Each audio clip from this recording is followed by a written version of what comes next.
Sebab ditandatangan oleh ketua WIP masing-masing. Nampak sangat tak sepakat. Dah. Tazim juga. Saya belum menerima Nampak senarai sangat tak daripada sepakat. parti PAS. PAS tak berminat? Ada Pasir Putih. Yang Barisan Nasional 1, 2, 3, 4, 5. 5, 7, 12, PAS 1, 13, 18, lebih kurang 20 orang. Mohon amanah satu lagi ditambah sebab tadi Kalau 20 orang 10 minit jadi mohon daripada Kuala Krai. TB tambah satu lagi, 3 cukup. Pokok sudah. Pokok sudah bang. 10 minit ya. Pokok sudah. Tuan Speaker, inilah rang undang-undang yang sangat penting. Ini akan transformasikan ikut perkataan Menteri. Transformasikan sistem perundangan kita. Dan Dewan Rakyat bagi 10 minit, mana boleh. Inilah maksud kita. Speaker tambah speaker penting ni. Yang Muhammad seharusnya rush through the Muhammad. Tunggulah Yang Muhammad. Bila saya bagi kelanggaran jadi macam ni lah. Okey. Sebenarnya 10 minit seorang, bukan 10 minit mewakili parti. Kalau ada 5 orang, dah 50 minit mewakili parti masing-masing. Jadi kalau 30 minit satu orang, kalau 5 orang mewakili parti masing-masing, 150 minit. Jadi kenalah faham. Kita bukan saja mewakili parti, kita mewakili rakyat. Yang pertama panjang. Yang panjang sikit, Wabi Pucung. Bukan saya nak bagi bagan yang pertama. Bukan, yang Wabi Pucung dari DAP. Saya akan susuli kemudian. Okey, yang Muhammad Pucung 15 minit. Ya, cukup ya Muhammad. Okey. Mungkin saya akan pohon untuk lanjutan masa nanti.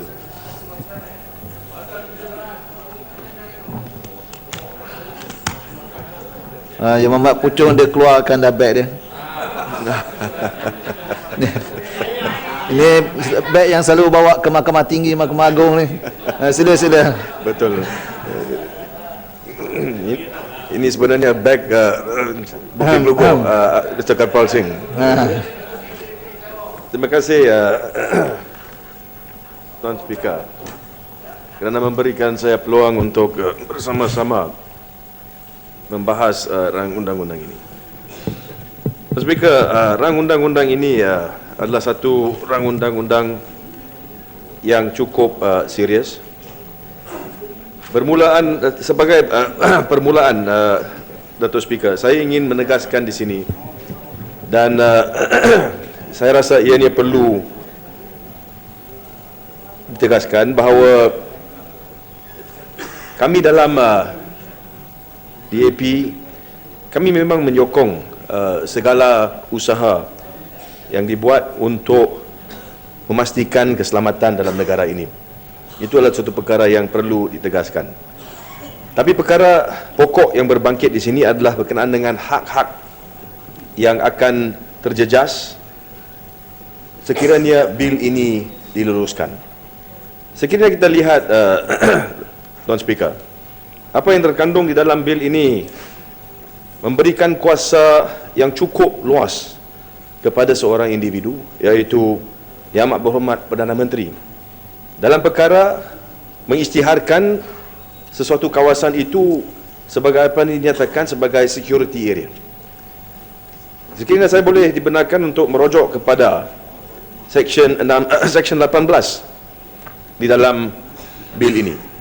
Apa yang dinyatakan di situ cukup jelas dan saya baca dengan izin. 18.1, where the Council advises the Prime Minister that the security in any area in Malaysia is seriously disturbed or threatened, Tuan Speaker, by any person, matter or thing which causes or is likely to cause serious harm to the people or serious harm to the territories, economy, national key infrastructure of Malaysia or any other interest of Malaysia, and requires, Tuan Speaker, immediate national response, the Prime Minister may, if he considers necessary in the interest of national security, declare in writing the area as a security area. Selepas itu dinyatakan secara terperinci apakah yang diperlukan oleh Yang Amat Berhormat Perdana Menteri dalam pada melaksanakan tugas-tugas atau kuasa-kuasa tersebut. Datuk Speaker, apa yang tertarik dalam peruntukan ini adalah berkenaan dengan security area. Security area ini kalau kita lihat dalam section 2 interpretation, dinyatakan di situ security area means any area declared by the Prime Minister under section 18 So dia cukup jelas bahawa ianya terhad kepada apa yang dinyatakan dalam Section 18. So we have to look back to Section 18. Dalam Section 18 ini, apa yang cukup jelas adalah bahawa ianya menjurus kepada apa yang disebut sebagai di mana security in an area seriously disturbed or threatened by any person. Kemudian dinyatakan matter or thing which causes or is likely to cause serious harm to people or serious harm to the territories, economy, national key infrastructure and so forth, interest of Malaysia. Datuk Speaker, di sini saya nak petik daripada artikel 149 Perlembagaan Persekutuan, di mana dinyatakan dengan izin Datuk Speaker, pertamanya 149, if an act of parliament recites that action be taken or threatened by any substantial body of persons, whether inside or outside the Federation, then any provision of that law designed to stop or prevent action is valid, notwithstanding that it's inconsistent with articles 5, 9, 10, 13 and so forth of the Constitution. So jadi cukup jelas bahawa sekiranya ada satu rang undang-undang yang merujuk kepada keadaan-keadaan seperti mana dinyatakan dalam artikel 149, iaitu termasuk substantial substantial body of persons causing substantial number of citizens to fear organized violence against persons or property dan sebagainya. Ini cukup jelas merujuk kepada keadaan sama seperti mana yang dirujuk dalam Section 18. Kerana Section 18 itu merujuk juga kepada keadaan di mana security in an area of Malaysia is seriously disturbed or threatened by any person. Jadi ianya cukup jelas bahawa undang-undang yang sekarang dibentang melalui melalui akta keterangan undang-undang ini adalah satu perkara yang termasuk dalam artikel 149 Perlembagaan Persekutuan. If that be the case, Datuk Speaker, then quite clearly this act or this bill is unconstitutional. Kerana kalau kita lihat kepada skema di dalam Perlembagaan Persekutuan, Perlembagaan Persekutuan mempunyai peruntukan-peruntukan khusus dan khas yang membuat peruntukan berkenaan dengan keadaan di mana ada wujudnya satu keadaan emergency. Saya baca artikel 150. Now, Proclamation of Emergency, Datuk Speaker, dengan izin saya baca apa yang tertera di sini. Artikel 150(1). If the Yang di-Pertuan Agong, Datuk Speaker, it satisfied that a grave emergency exists whereby the security or the economic life or public order in the Federation or any part thereof is threatened, he may issue a proclamation of emergency, making therein a declaration to that effect. Selepas itu, kalau kita lihat subsection 2, artikel 150, cukup jelas menyatakan masa yang kuasa itu boleh dikuatkuasakan, dan seterusnya kita ada 2A, 2B, 2C dan sebagainya yang menetapkan butir-butir atau ciri-ciri dalam mana Yang di-Pertuan Agong akan melaksanakan undang-undang tersebut. Jadi perkara yang berbangkit adalah apabila kita lihat kepada Section 18, bukankah perkara-perkara seperti mana dirujuk di dalam artikel 150 cukup jelas kuasa itu diberikan melalui Perlembagaan Persekutuan kepada Yang di-Pertuan Agong untuk dilaksanakan. Jadi ianya menjadi satu keadaan di mana Duli Yang Maha Mulia Sri Paduka Yang di-Pertuan Agong diberi kuasa untuk membuat satu keputusan sama ada perlu atau tidak satu keadaan yang dikatakan darurat perlu diisytiharkan. Ini adalah kuasa yang diberikan khususnya kepada Yang di-Pertuan Agong. Dan di dalam Perlembagaan Persekutuan ada disenaraikan di situ apakah perkara-perkara yang perlu diambil kira oleh Duli Yang Maha Mulia sebelum membuat pengisytiharan tersebut, dan selepas daripada itu cara dalam mana kuasa-kuasa itu akan dilaksanakan. Cukup jelas. It is a provision in the Constitution which clearly reserves dengan izin the power to declare an emergency in this country to the Yang di-Pertuan Agong. Kalau kita lihat kepada Section 18, Section 18 rang undang-undang ini membuat perkara yang sama, tapi memberikan kuasa itu kepada Perdana Menteri. Saya berhujah, Datuk Speaker. Pujang. Sebentar. Saya berhujah, Datuk Speaker, bahawa clearly, if we look at Section 18, it is an attempt to remove the powers that are clearly vested in the Yang di-Pertuan Agong under Article 150 into the hands of the Prime Minister. Dan kalau itu menjadi keadaan dia, of course subject to what the minister has to say, it is quite clearly something that is unconstitutional dan ianya bertentangan dengan Perlembagaan Persekutuan. Dalam keadaan tersebut, artikel 4 Perlembagaan Persekutuan terpakai, di mana cukup nyata dan jelas dinyatakan. Saya baca, the supreme law of the Federation, Dr. Speaker, this constitution is the supreme law of the Federation, and any law passed after Merdeka Day which is inconsistent with this constitution shall, to the extent of that inconsistency, be void. So ianya bermaksud bahawa rang undang-undang ini memang tidak boleh berkuasa walaupun ianya akan diluluskan oleh Dewan Yang Mulia. Ini kerana ianya bertentangan dengan Perlembagaan Persekutuan. Subang, sila. Terima kasih Puchong. Terima kasih Ya, sila. Dato' Speaker.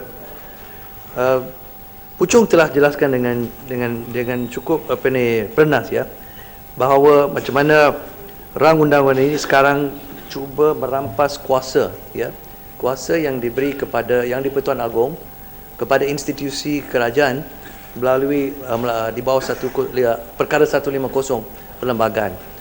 Saya tadi dengar, dan kita semua dengar tadi dalam pembentangan oleh Yang Berhormat Menteri, contoh yang diberi dalam ucapan untuk sebagai satu justifikasi bahawa negara kita perlu undang-undang ini ialah apa yang baru berlaku di Perancis.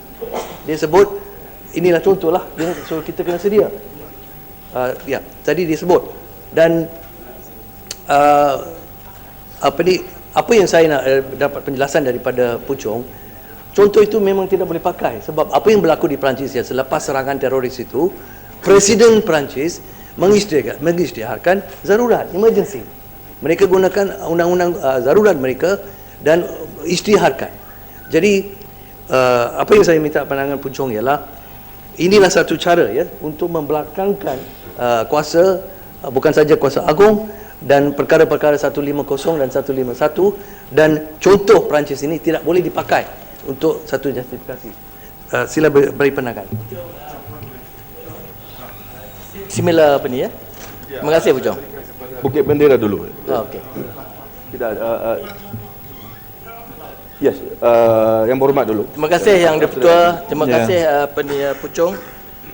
Saya amat terkejutlah di atas pendedahan Puchong bahawasanya ini merupakan satu power grab. Kuasa-kuasa dulu Yang Maha Mulia Seri Paduka Baginda Yang di-Pertuan Agong nak diambil alih oleh orang-orang tertentu. Saya nak memulakan dengan satu kata-kata, daulat tuanku.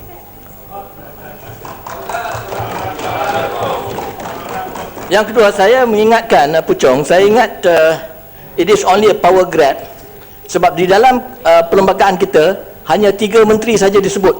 Yang pertama, jawatan Perdana Menteri. Yang kedua, the Minister of Home Affairs. Yang ketiga, Finance Minister.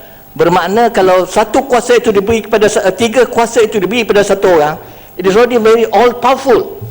Mana 3? Sekarang ni kuasa agung pun dah diambil. Bermakna real power grab.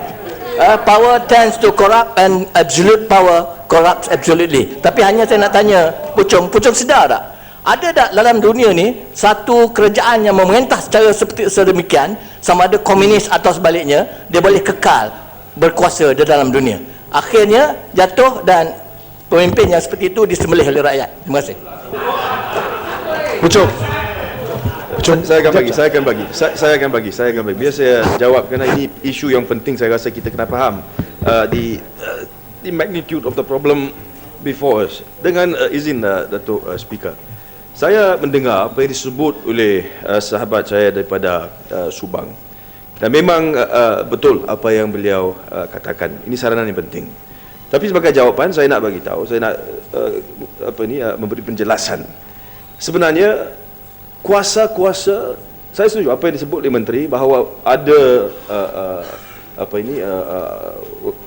anase-anase yang kita lihat dalam dunia yang baru ini, di mana perlunya untuk kita mempunyai kuasa supaya kita bertindak dan sebagainya. Tapi Datuk Speaker, kuasa-kuasa itu sudah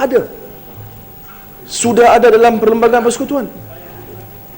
Dan kita sebagai ahli-ahli parlimen, bila kita menggubal peruntukan-peruntukan, khususnya peruntukan berkenaan perlembagaan, itu perlu diberikan top priority kerana the constitution is supreme.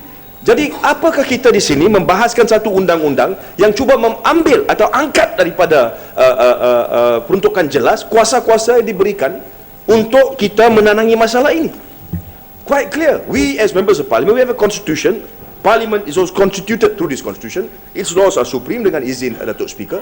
Jadi keadaan dia, kita lihat bagaimana ianya ada satu percubaan untuk mengambil alih kuasa itu. Itu satu. Ya, ada dua yang bangun, Yang Muhammad. Just one minute. Yang kedua yang kita kena ingati, ini bukan saja kuasa yang diberikan kepada sesiapa, Datuk Speaker. Ini kuasa yang diberikan khususnya kepada yang di-Pertuan Agong. Dan saya rasa apabila mereka-mereka yang menggubal Perlembagaan Persekutuan, mereka ini, they are wiser. Mereka tahu bahawa bila perlu memberi kuasa yang sebesar itu, kuasa itu tidak seharusnya diberikan kepada Perdana Menteri. Ianya seharusnya diberikan kepada yang di-Pertuan Agong. Dan kepada saya itu perkara yang cukup penting. Kita sebagai ahli parlimen, kita perlu hormati apa yang digubalkan melalui mereka-mereka yang telah pun mengubalkan Perlembagaan Persekutuan Kelang dan Bukit Gerubu. Kelang. Terima kasih Yang Berhormat. Jadi betul. Tadi saya tertarik dengan mukadimah Yang Berhormat Menteri yang mengatakan bahawa tujuan rang undang-undang Majlis Keselamatan Negara ialah untuk keselamatan negara dan juga keselamatan rakyat. Dalam Dewan ini, kita telah mengubah beberapa undang-undang seperti POTA, SOSMA dan juga kita ada Sedition Act lagi. So ini saya nak mengatakan di sini bahawa we have enough security laws untuk menjamin kepentingan rakyat dan juga negara. Soal Yang Berhormat ialah adakah pindaan ini ya untuk menjamin kepentingan Perdana Menteri dan UMNO. Ini soal dia. Sebab kita ada SOSMA, kita ada POTA, kita ada Sedition Act dan SOSMA itu dikatakan untuk teroris, tapi legitimate opposition pun kena tangkap. So this amendment here, adakah tujuannya untuk power grab, untuk kepentingan pekan dan juga untuk menjamin UMNO Barisan Nasional dalam negara? Minta pandangan. Saya Pucung. Saya pergi kepada penampang dulu, lepas tu Bukit Gerubu. Terima kasih Datuk Speaker. Ya. Terima kasih Datuk Speaker. Pucung. Pucung, saya ingin mendapat pandangannya Pucung. Pada penubuhan Malaysia tahun 63, Sabah dan Sarawak dan juga Singapura pada waktu itu setuju untuk menubuhkan Malaysia dengan spesifik bahawa segala emergency adalah di tangan Agong. Setujukah Pucung? Terima kasih. Dan sepatutnya ahli parlimen Sabah dan BN tidak setuju dengan undang-undang ini. Terima kasih. Datuk Speaker, saya masukkan apa yang disebut atau dikatakan oleh sahabat saya daripada penampang dalam ucapan saya. Saya beri kepada soalan saya adalah berkenaan apa yang dinyatakan tadi oleh Pucung berkenaan dengan isu bahawa kuasa ini sudah kita ada di dalam Perlembagaan Persekutuan di bawah tangan yang di-Pertuan Agong. That formula dengan izin has worked all this while. Worked well with the 1970 Emergency Proclamation. It has worked well dengan izin.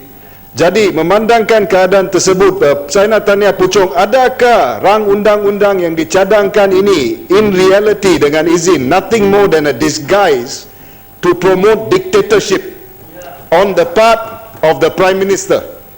Is that why we have this bill? Terima kasih Datuk Speaker. Saya perlu untuk jawab kepada dua perkara yang khusus, tapi saya rasa mereka menjurus kepada isu asas yang sama. Sebenarnya 15 minit dah berlalu. Saya akan gulung. Terima kasih Datuk Speaker. Datuk Speaker, persoalan dia berbangkit lah ini. Apabila di framers of the constitution dengan izin membuat keputusan supaya kuasa-kuasa khusus dan besar ini diberikan kepada yang di-Pertuan Agong. Yang ini dibuat seperti mana saya sebut tadi supaya ini tidak diberikan kepada seorang sahaja, iaitu Perdana Menteri. Datuk Speaker, kita semua dapat lihat negara ini mempunyai sejarah yang cukup jelas. Apabila dalam tahun 60-an, bila kita ada Perdana Menteri yang pertama, beliau mengatakan di dalam Dewan yang mulia ini, beliau mengatakan bahawa masa itu Akta Keselamatan Dalam Negeri, the ISA, will not be used against political dissent. Tapi kita lihat bagaimana ianya digunakan digunakan terhadap ahli-ahli politik, disalahgunakan.